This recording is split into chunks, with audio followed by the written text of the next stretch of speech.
আপনারা হয়তো ইতিমধ্যে জেনেছেন যে এখানে আমাদের একটা প্রতিষ্ঠানের কাজ চলছে। তো এই প্রতিষ্ঠানকে কেন্দ্র করে আমাদের আরও একটা প্রতিষ্ঠানের কাজ চলছে। ওখানেও চাঁদাবাজরা আক্রমণ করেছিল।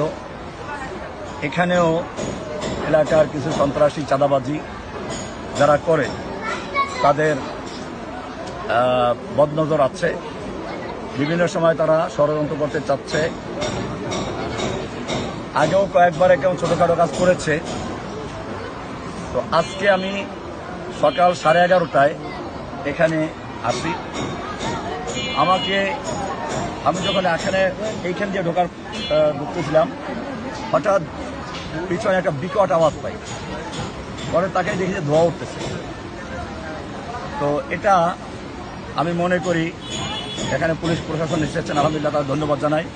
তাদের খবর দেওয়ার পরে প্রশাসনের লোকজন আসলেন, একটু আগে থানার ওসি সাহেব আসলেন। এর আগেও বিভিন্ন গোয়েন্দা বিভাগের লোকজন এসেছেন। তো তারা তাৎক্ষণিক এটার ব্যাপারে তারা আসছেন এখানে, এর জন্য ধন্যবাদ জানাই। বিশেষ করে এটাকে একটা বিচ্ছিন্ন ঘটনা মনে করা যাবে না।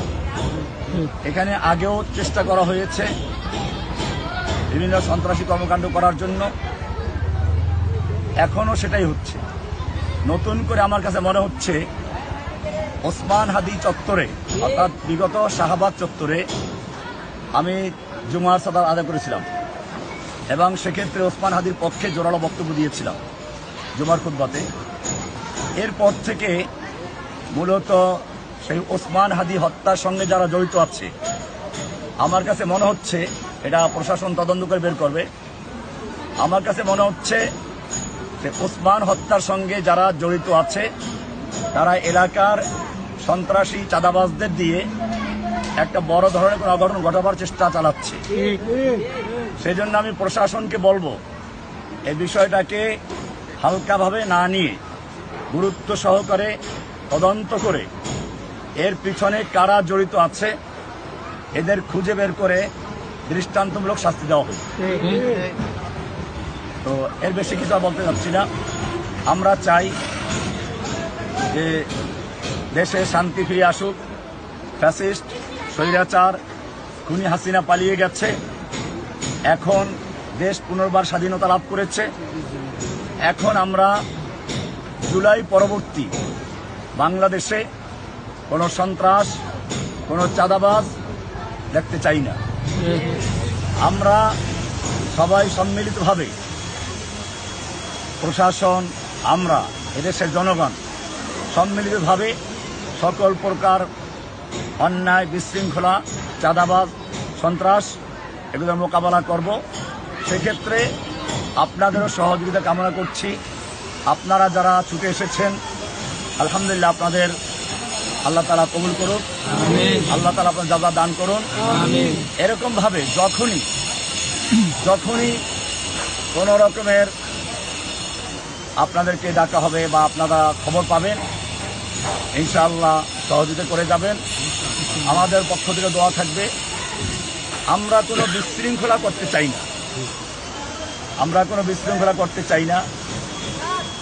আমাদের বাড়ি ঘর জায়গা জমি সব দখল করা হয়েছিল।